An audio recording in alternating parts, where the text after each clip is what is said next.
সুপ্রিয় শ্রোতা, গল্প পাঠের আসর চ্যানেলে শুনতে যাচ্ছেন হুমায়ুন আহমেদ রচিত জোছনা ও জননীর গল্প উপন্যাসটির ৪৩তম পর্ব। আমি ওয়ারা করিম, সাথে থাকুন। যে বিশেষ গাড়িটি ঢাকা শহর থেকে বুদ্ধিজীবীদের বিভিন্ন জায়গা থেকে ধরে ধরে নিয়ে যাচ্ছিল, সেই গাড়ি দিয়েই কলিমুল্লাহ তার স্ত্রী এবং শাশুড়ির পরিবারকে তাদের পুরনো বাড়িতে পার করল। বিকাল ৩টায় এই গাড়ি এসে থামল প্রফেসর ধীরেন্দ্রনাথ রায় চৌধুরীর একতলা বাড়িতে। তিনি তখন খেতে বসেছেন। নিজেই রান্না করেছেন, ভাত এবং ডিমের ভর্তা। অতি সহজ রান্না। ভাতের সঙ্গেই একটা ডিম ছেড়ে দিয়েছিলেন, ডিমের সঙ্গে ৩টা কাঁচামরিচ। ভাতে ভাতে ডিম সিদ্ধ হয়েছে, কাঁচামরিচ নরম হয়েছে। তিনি ডিমের খোসা ছাড়িয়ে কাঁচামরিচ দিয়ে ডিম ভর্তা বানিয়ে ফেলেছেন। ভর্তায় লবণ দেয়া হয়েছে, ঝাঁঝালো সরিষার তেল দেয়া হয়েছে ১ চামচ। যে জিনিস তৈরি হয়েছে সেটা এক কথায় অমৃত। এখনো মুখে দেননি, কিন্তু গন্ধ থেকে বোঝা যাচ্ছে। তিনি যখন খেতে বসবেন তখন দরজার কড়া নড়ল। তিনি দরজা খুলতেই কলিমুল্লাহ এসে তার পা ছুঁয়ে সালাম করল। ধীরেন্দ্রনাথ রায় চৌধুরী হাসি মুখে বললেন, কেমন আছো বাবা? তিনি ধরেই নিলেন সামনে দাঁড়িয়ে থাকা যুবকটি তার ছাত্র। তার বেশিরভাগ ছাত্রই অসময়ে আসে। কলিমুল্লাহ বলল, স্যার ভালো আছি। আপনি কি আমাকে চিনতে পেরেছেন স্যার? ধীরেন্দ্রনাথ রায় তাকে চিনতে পারেননি, চিনতে পারার কথা না। কলিমুল্লাহকে তিনি আগে কখনো দেখেননি। তারপরও হাসি মুখে বললেন, চিনতে পারবো না কেন, চিনেছি। মিথ্যা বলার কারণ হলো তিনি অতীত অভিজ্ঞতায় দেখেছেন, যতবার কোনো ছাত্রকে দেখে তিনি না চেনার কথা বলেছেন, ততবারই তারা ভয়ঙ্কর মনে কষ্ট পেয়েছে। এক ছাত্র তো কেঁদেই ফেলেছিল। বাবা, তোমার নামটা যেন কি? কলিমুল্লাহ। হ্যাঁ তাই তো, কলিমুল্লাহ, কলিমুল্লাহ। হ্যাঁ, এখন পরিষ্কার মনে পড়েছে। তুমি কি খাওয়া দাওয়া করেছো? জি না স্যার। হেসো, আমার সঙ্গে 4টা ভাত খাও। আয়োজন খুব সামান্য, ভাত এবং ডিম ভর্তা। ঘরে আরও ডিম আছে, তোমাকে ডিম ভেজে দেব। ঘরে 1 কৌটা খুব ভালো গাওয়া ঘি ছিল, কৌটাটা খুঁজে পাচ্ছি না। কলিমুল্লাহ বলল, স্যার হ্যাঁ, এখন খেতে পারবো না। আপনার কাছে আমি একটা অতি জরুরি কাজে এসেছি। জরুরি কাজটা কি? মিলিটারির এক কর্নেল সাহেব আপনার সঙ্গে কথা বলতে চান। ধীরেন্দ্রনাথ রায় চৌধুরী বিস্মিত হয়ে বললেন, আমার সঙ্গে মিলিটারির কি কথা? আমি জানি না, তবে স্যার আপনার ভয়ের কিছু নাই, আমি সঙ্গে আছি। ধীরেন্দ্রনাথ রায় বললেন, তুমি আমার কোন ব্যাচের ছাত্র বলো তো? কথা বলে সময় নষ্ট করতে পারবো না স্যার। মিটিংটা শেষ করে আসি, তারপর আপনার সঙ্গে গল্প করব। 2টা মিনিট অপেক্ষা করো, ভাত খেয়ে নেই, খুবই ক্ষুধার্ত। সকালে নাস্তা করি নাই।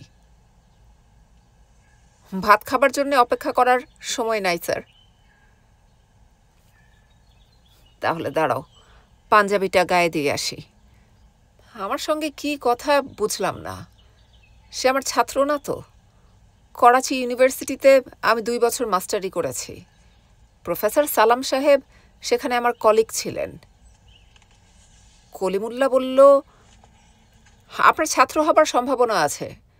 কর্নেল সাহেব যেভাবে বললেন স্যারকে একটু নিয়ে আসো, তাতে মনে হচ্ছে উনি আপনার ছাত্র। ধীরেন্দ্রনাথ রায় গাড়িতে উঠে দেখলেন গাড়ি ভর্তি মানুষ। তারা সবাই চিন্তায় অস্থির। ধীরেন্দ্রনাথ তাদের দিকে তাকিয়ে আন্তরিক ভঙ্গিতে হাসলেন। ভুলে তিনি চশমা ফেলে এসেছেন, তাই কাউকে চিনতে পারলেন না। চোখে চশমা থাকলে এদের অনেককেই চিনতেন। বাংলাদেশের শ্রেষ্ঠ সন্তানরা গাড়িতে বসেছিলেন। তাদের নিয়ে যাওয়া হবে বধ্যভূমিতে। কলিমুল্লাহ জোহর সাহেবের ঘরে হাতলবিহীন একটা কাঠের চেয়ারে বসে আছে। সময় সন্ধ্যা, ঘরে বাতি জ্বলছে। প্রথমবারের মতো জোহর সাহেবের ঘরের দুটা জানালা খোলা। জোহর সাহেব আগের মতোই গায়ে চাদর জড়িয়ে টেবিলের সঙ্গে লাগোয়া চেয়ারে বসে আছেন। তার সামনে একটা খোলা বই।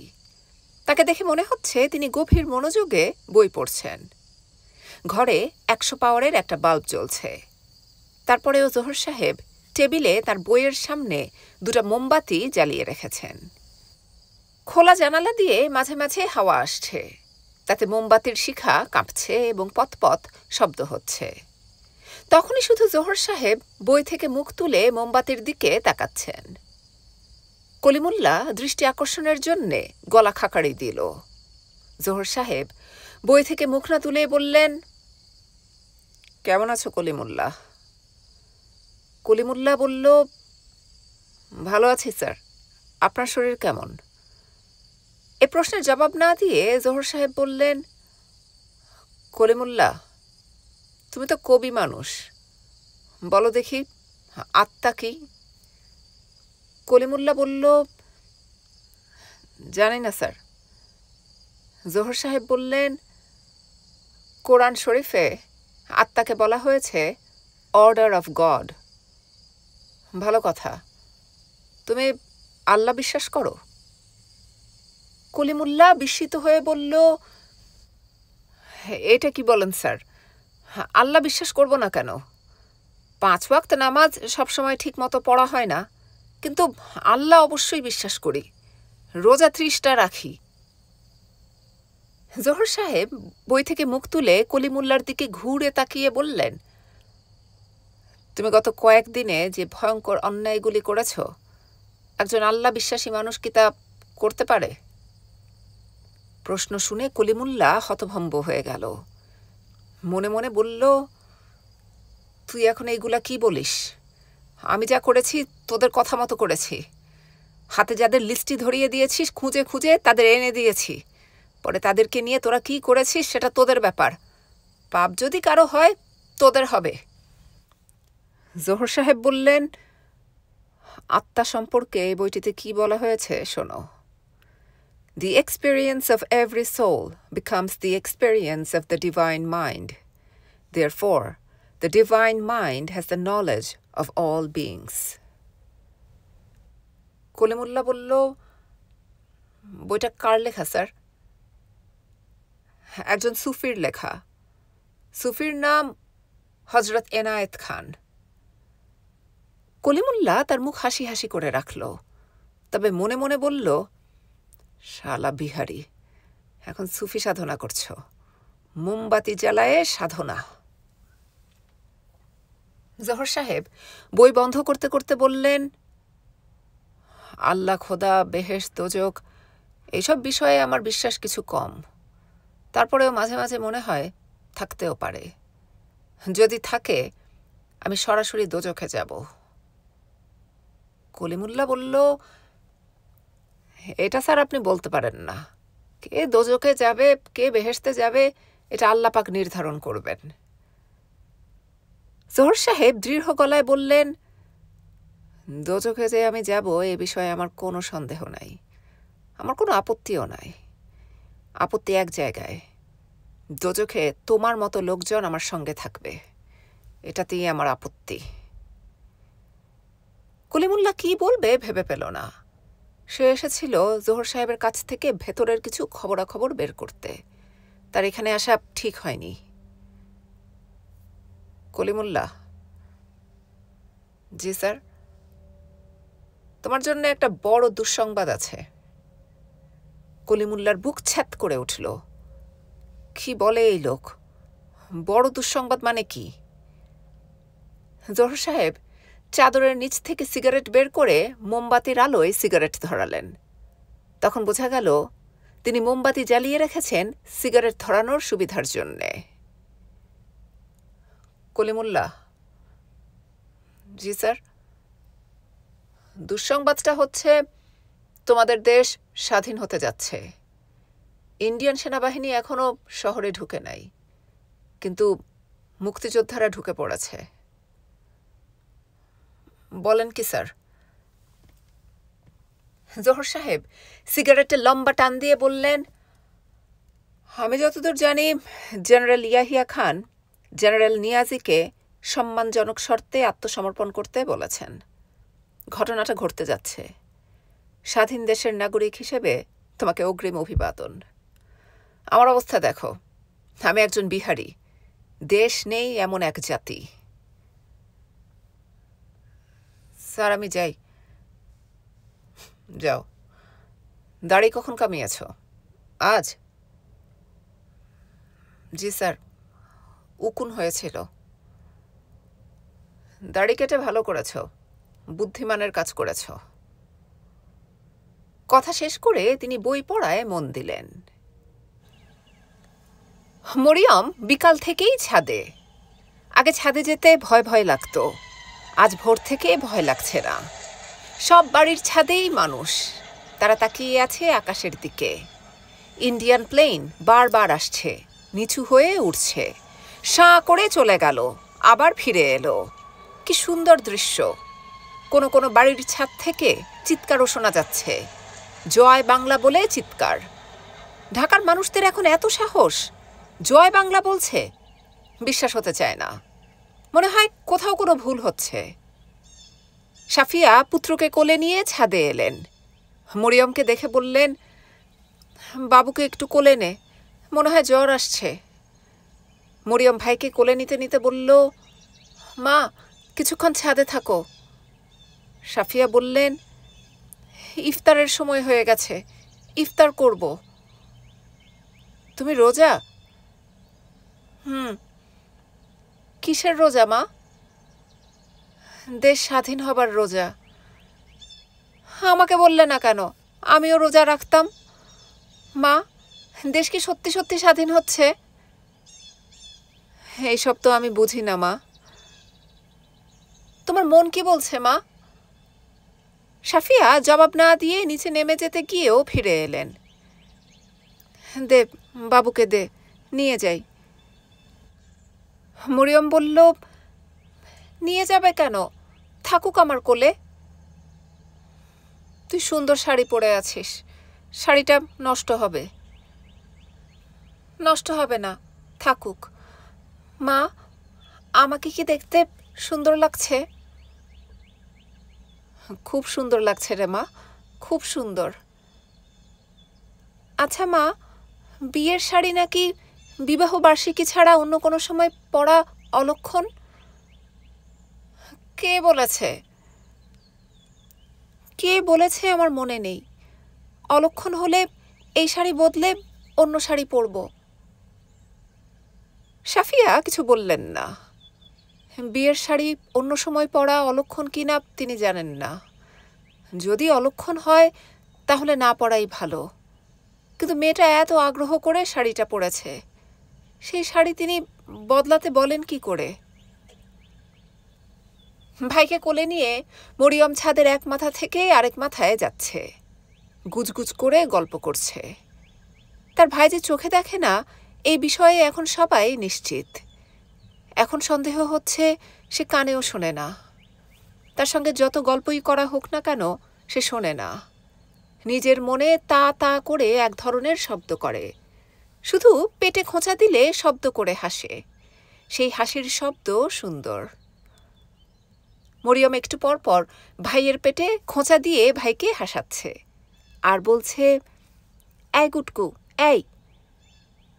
তার ভাইকে ইয়াহিয়া নামে এখন কেউ ডাকে না, এক একজন এক এক নামে ডাকে। সে ডাকে গুটকু।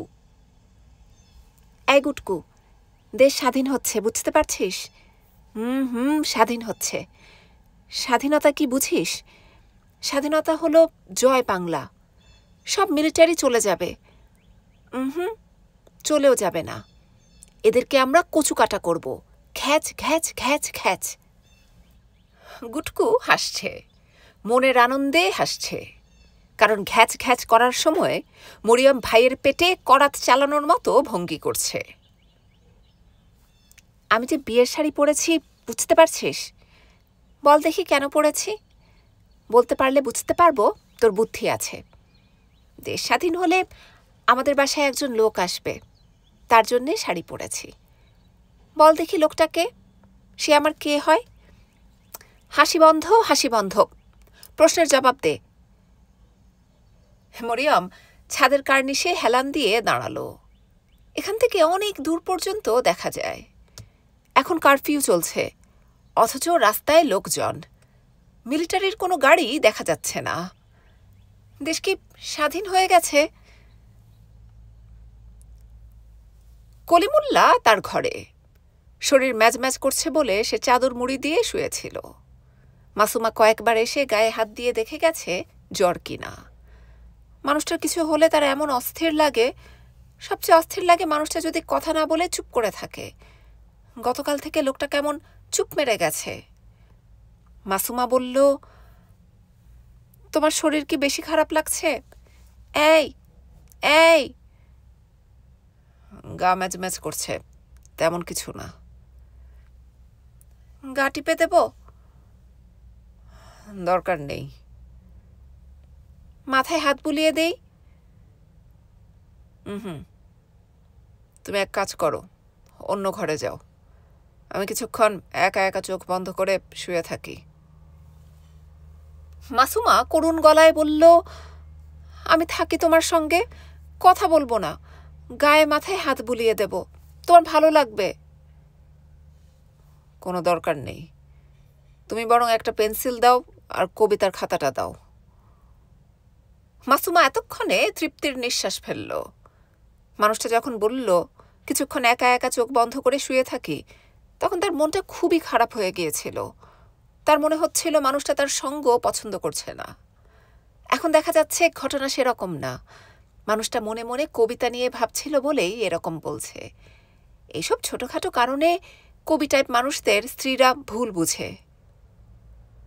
মাসুমা কবিতার খাতা এবং দুটা পেন্সিল নিয়ে বিছানায় উঠে এলো। লোকটা রাগ করুক বা নাই করুক, সে চাদরের নিচে লোকটাকে জড়িয়ে ধরে শুয়ে থাকবে। লোকটার পিঠে নাক ঘষবে। লোকটার পিঠে নাক ঘষতে মাসুমার অসম্ভব ভালো লাগে। কেন লাগে কে জানে। কলিমুল্লাহ কবিতার খাতা এবং পেন্সিল নিয়ে আতশোয়া হয়ে বসেছে।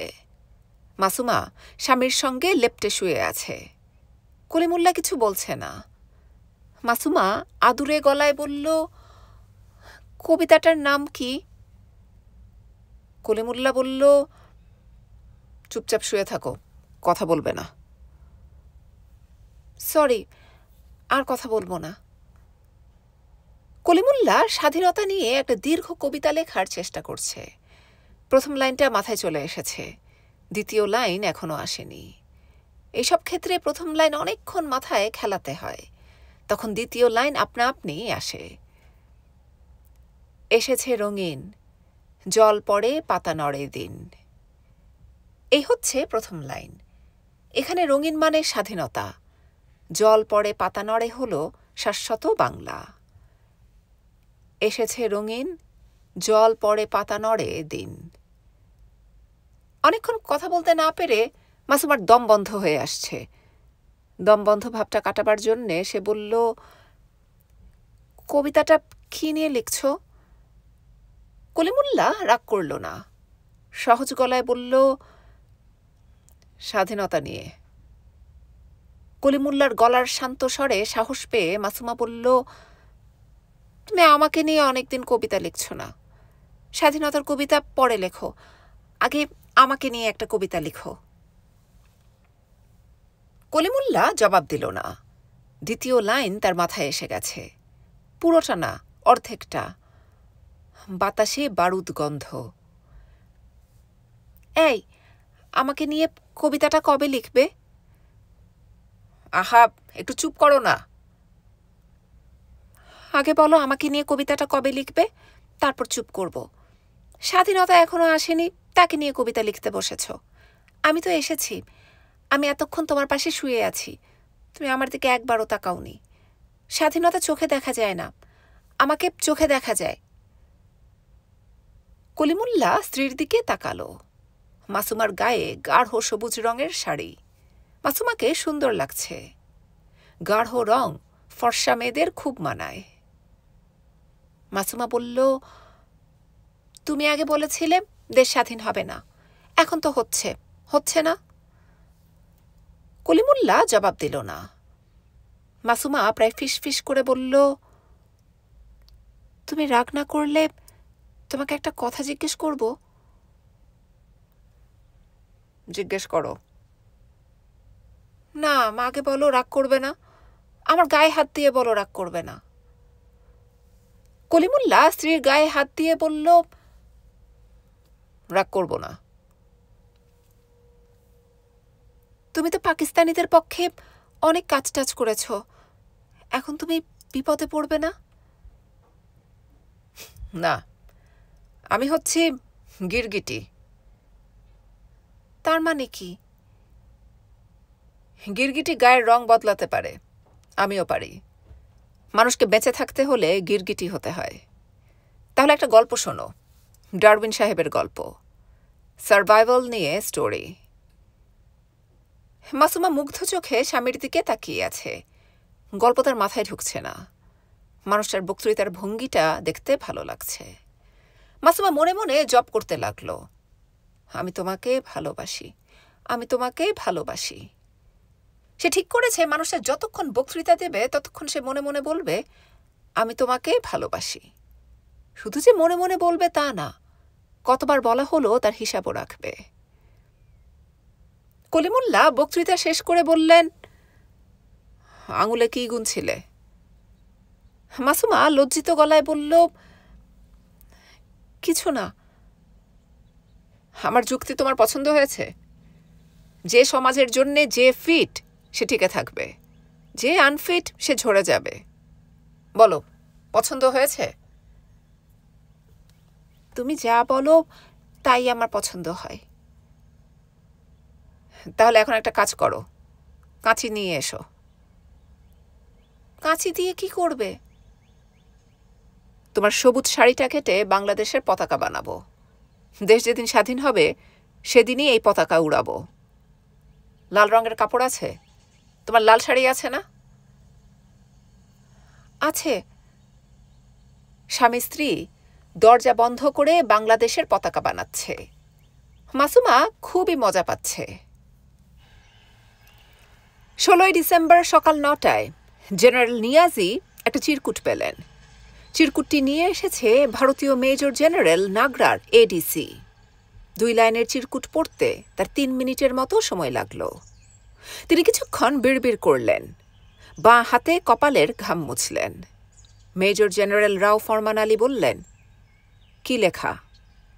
নিয়াজি তার হাতে চিরকুট দিলেন। রাও ফরমান আলী চিরকুটটি পড়লেন এবং বাড়িয়ে দিলেন মেজর জেনারেল জামশেদের দিকে।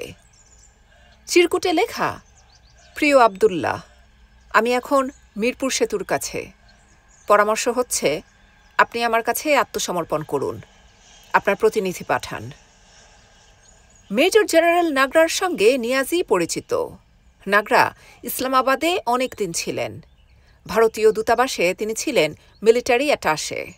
সেখানেই পরিচয়, সেখানেই সখ্য। মেজর জেনারেল ফরমান আলী নিয়াজির দিকে তাকিয়ে বললেন, আত্মসমর্পণের আলোচনা কি আমরা নাগরার সঙ্গে করব? নিয়াজি হ্যাঁ না কিছুই বললেন না। ফরমান আলী বললেন, আপনার কি কোনো রিজার্ভ বাহিনী আছে? নিয়াজি এই প্রশ্নেরও জবাব দিলেন না। মনে হচ্ছে তিনি সাময়িক বধিরতায় আক্রান্ত।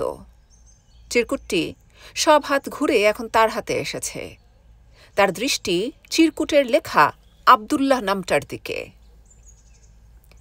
রিয়ার অ্যাডমিরাল শরীফ নিয়াজির দিকে তাকিয়ে পাঞ্জাবিতে উঁচু গলায় বললেন, কুছ পাল্লে হ্যায়? এর অর্থ থলেতে কিছু আছে। নিয়াজি তাকালেন জেনারেল জামশেদের দিকে। ঢাকা রক্ষার দায়িত্ব জেনারেল জামশেদের। তিনি না সূচক মাথা নাড়লেন। থলে শূন্য, থলেতে বিড়াল নেই। রিয়ার অ্যাডমিরাল শরীফ বললেন, এই যদি হয় অবস্থা, তাহলে নাগরা যা বললেন তাই করাই বাঞ্ছনীয়। রাও ফরমান আলী হ্যাঁ সূচক মাথা নাড়লেন।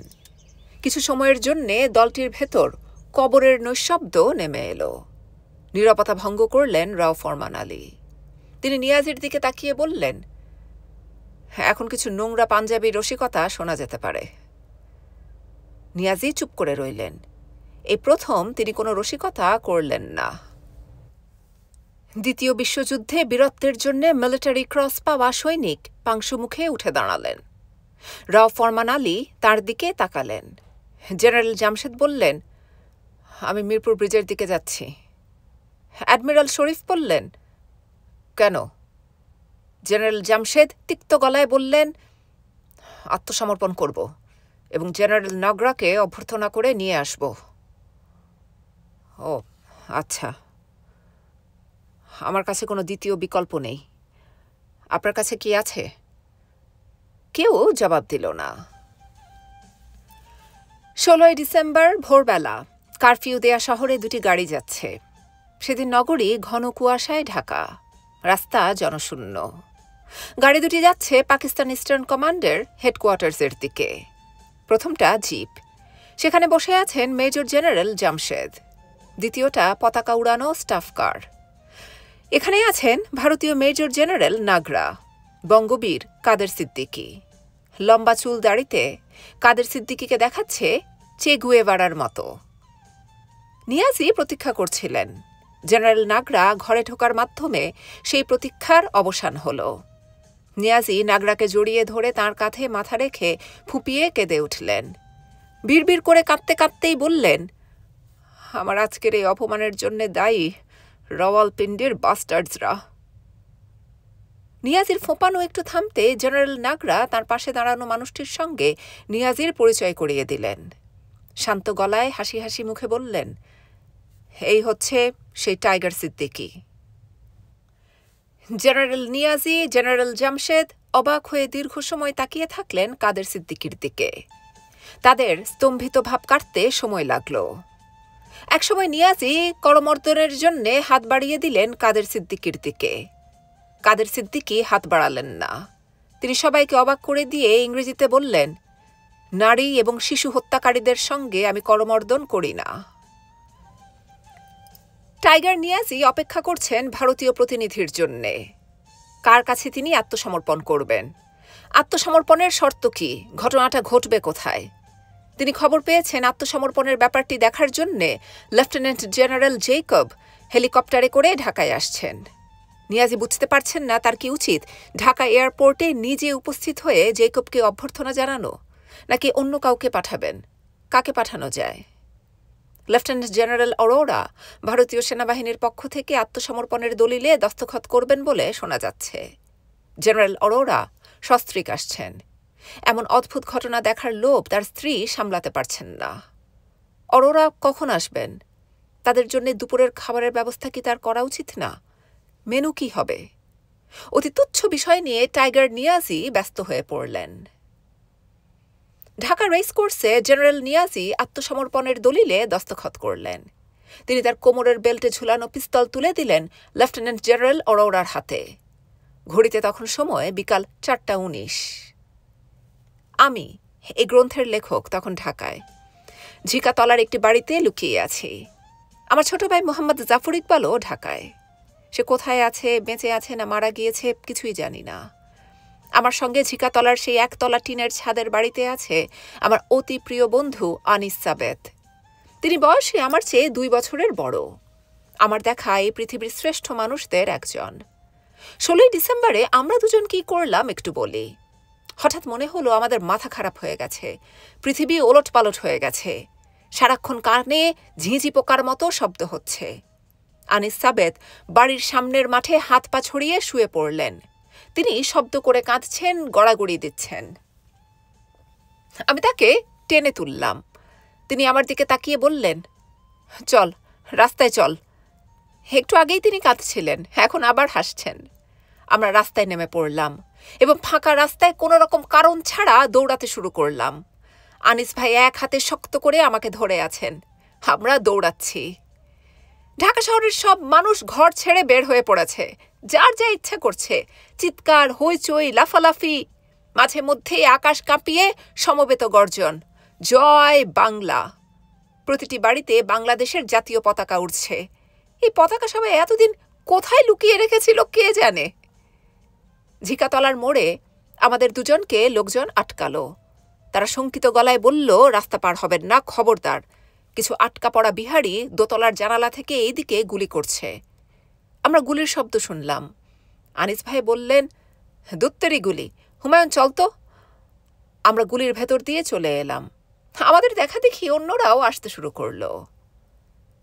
সায়েন্স ল্যাবরেটরিতে এসে আনিস ভাই 2 প্যাকেট বিস্কিট কিনলেন।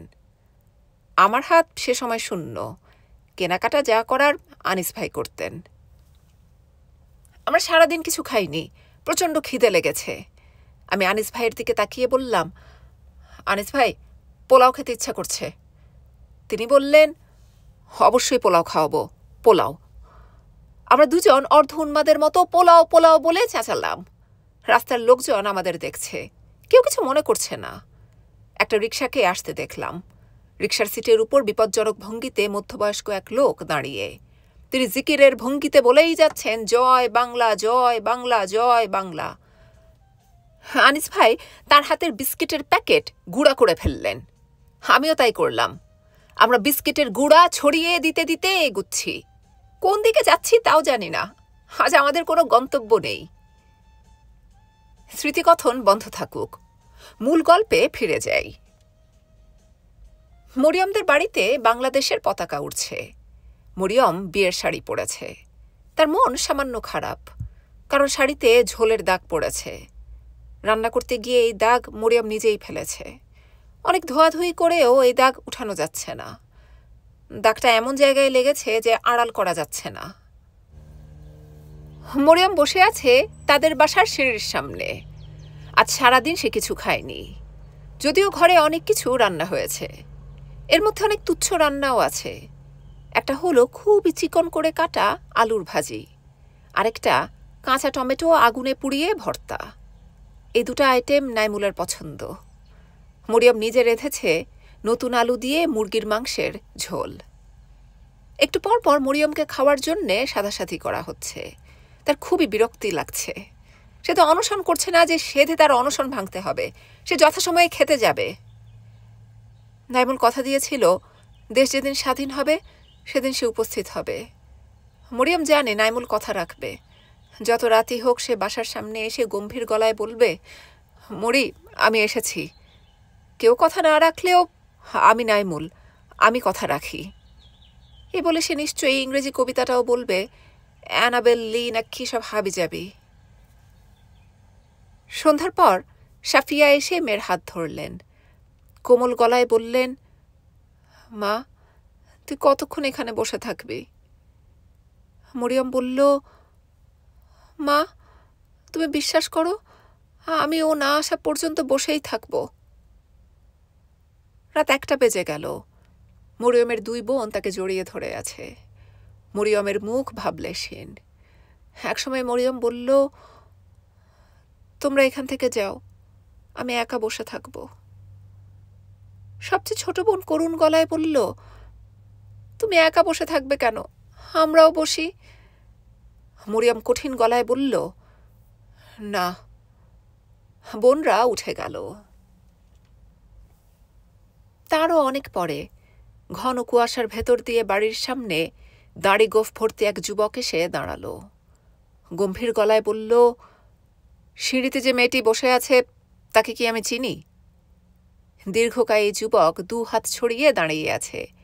মরিয়ম চিৎকার করে বলল, মা দেখো, মা দেখো কে এসেছে, মা গো দেখো কে এসেছে। মরিয়ম যুবকটিকে জড়িয়ে ধরে আছে। যুবকের বুকে মুখ ঘষতে ঘষতে বলছে, আহা, এইভাবে সবার সামনে আমাকে ধরে আছো কেন? আমাকে ছাড়ো তো, আমার লজ্জা লাগে। নাইমুল কিন্তু তার স্ত্রীকে ধরেছিল না।